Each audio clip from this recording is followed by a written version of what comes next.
nhớ giống nữa nhở này cũng cho chị tôi sai bây giờ rồi tôi chị tôi xì nữa nhở sai đấy rồi ạ tôi sai bây giờ theo tôi sai từ mong tôi xe nhìn nhỏ thì trả theo nửa leo tê rồi thì trả nữa nhở nào cho bé mù đó hết ba cho bé mù ba lấy của ba cho bé mù sai giờ mong tôi xe lui rồi hay mà lo ta lo nè bộ bỏ cua lên mùa rồi hả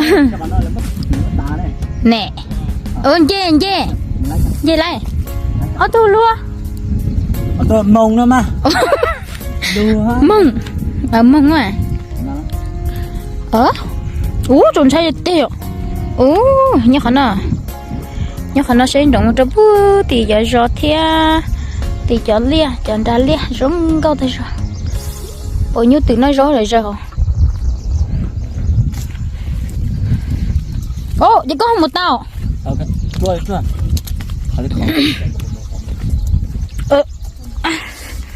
ôi dồi đẹp tiêu cho sáu thêm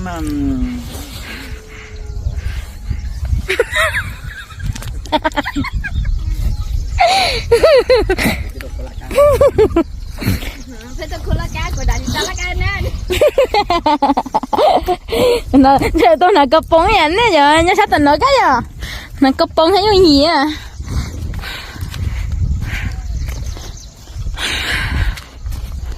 nó có cho đậu lấy nào hả nó cho cái đậu lấy nào mua số cờ thế à trống tôi có lúc sao tông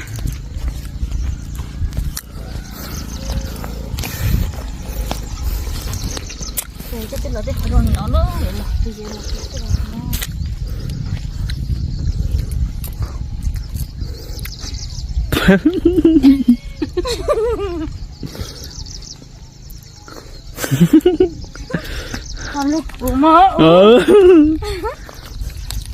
giờ nó cứ cho chim mình chỉ trống qua xuyên á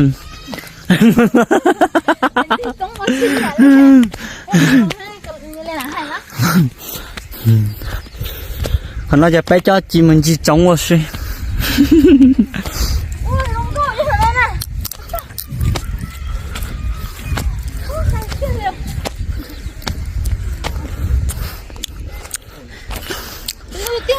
nó chỉ nên cho bé lúa giò nó muốn nó cho em của cho em chi à mua xí bé giò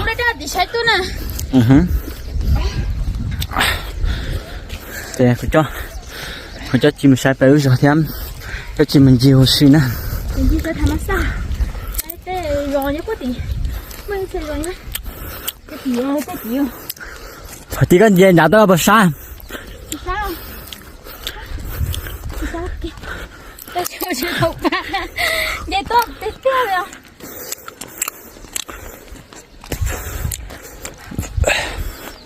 thầy đứa học không có thế mà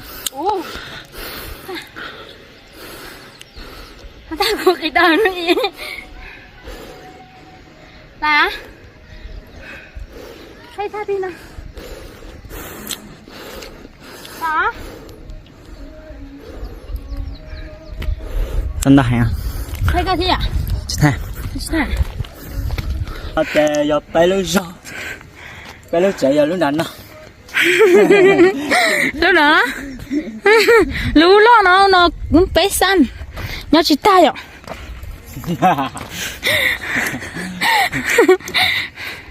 Sẵn lên đâu. Ôi, cái này giờ liền thì cho nhớ xe mà nó là như tàu đê đây rồi.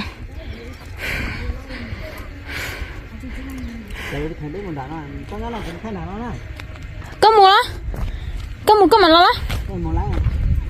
Ê, mua khỏi tôi mua. Cái gì cho lon đã lò cái mua lá hay không? Thật cái gì cho mình đã mua. Cũng có tiền tải nó nhá. Ê, là tải quá chứ nè. Đầu lông à. Đầu ba. Đầu lông.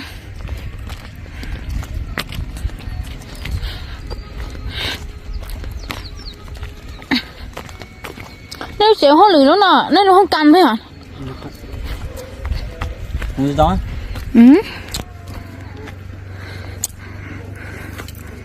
Nhiều. Ồ. Nó cũng lo kia cũng cho đây luôn kì. Nó bắt nó lấy ta móc à.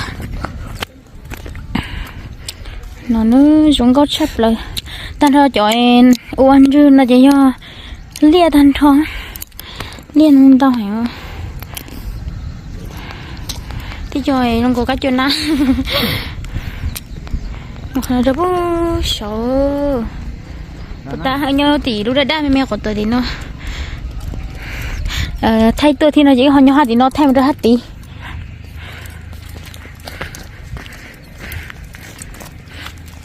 Ôi,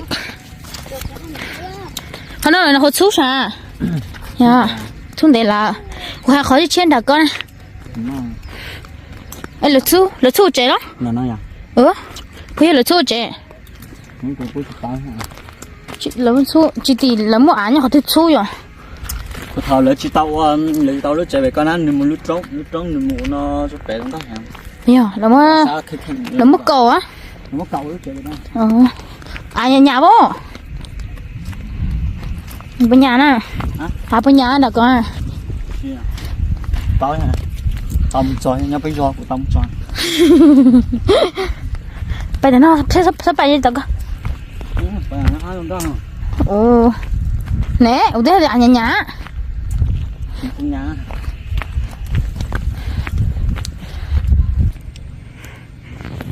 Thấy đứa khả năng ra hỏi. Nhớ trong tên nó cho cú lưu cú.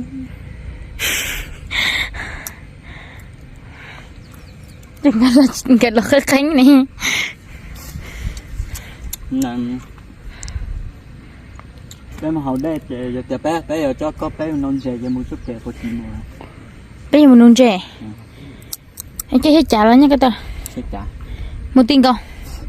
Một tiền còn là đen không? Alo. Cái bùa bùa yam. Chỉ bùa. Rồi là dẫu một tên hả?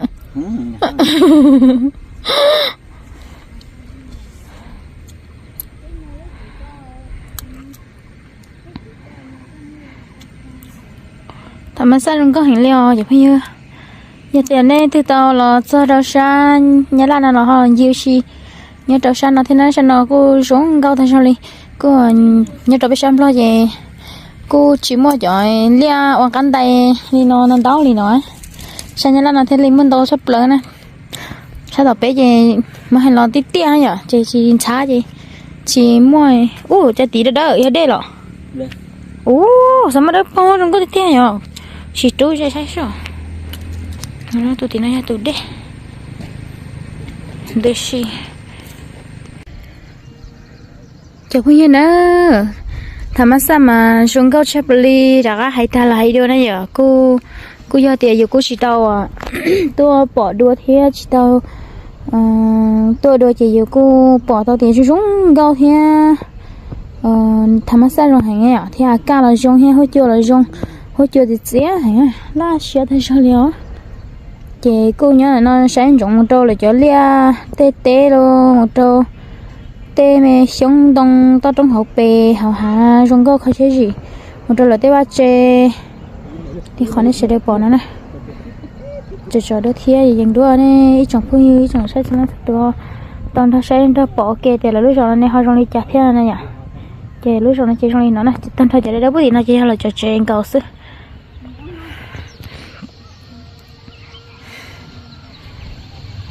ta nhớ luôn rồi đã rồi nó nhớ luôn đã bú này nó dành tôi chị thì ô sao tôi thì nói hết rồi chị tôi dành thì nó đó sai theo nè chị thế thì cho nên sẽ đợi tôi sai ok theo nó ho chị cho sai tên mẹ tôi trong học bè ok đó của hay nó theo này cho chị tao bỏ đôi chị này bỏ đôi rung cao ha khó xe là theo rung cao à của hè đó chị cho là cứ hơi bỏ lại chị cứ thầm đa đó là thế chứ rung cao hành chị giờ là theo bé đầy đua chị tao sai thế à biết nó một chị thế tao sai thế này ý trời rồi nhá bố thì nó như rồi sao nhá là mà tít chỉ tiền là thân xa hàng nhỏ bữa đàn trong thế tiền xưa này giờ đó tao sẽ là chị thân xa không có chơi kẹo đặt cá lòng một chị mà chỉ không gì kia mà mẹ ai hem thân xa hem kể chẳng phải phê theo chị hiểu chắc sẽ lo tôi về sáu bốn mươi tuổi nó nhỏ cho nhớ cái đây này nhà ta chỉ chỗ là nhớ hỏi do nó trên chơi lật thiên đi làm một đòn ăn trùng thế chứ nó mày vẫn khai nó sẽ là ta sai thôi sai ok theo nhìn đôi cho có như là sai cho phao theo cho này lo luôn là cô sợ sợ bỏ hết chị của theo đi cho nên sẽ đến thôi của tôi sai theo và thế chị chơi đến nó chạy sai rồi chị sai đi cha thế à nhà luôn chúa à lọ ra nữ ra chả mỏ tao lên đợi chế giả chơi là to tao mỏ lọ ra lại khẽ ư tên tha chưa lại tên xe xa này vậy nè ya bay lọ ra nó lên nó là thay này thay này ya bay thay ó tên tha tư nè gì này nhá Đúng rồi.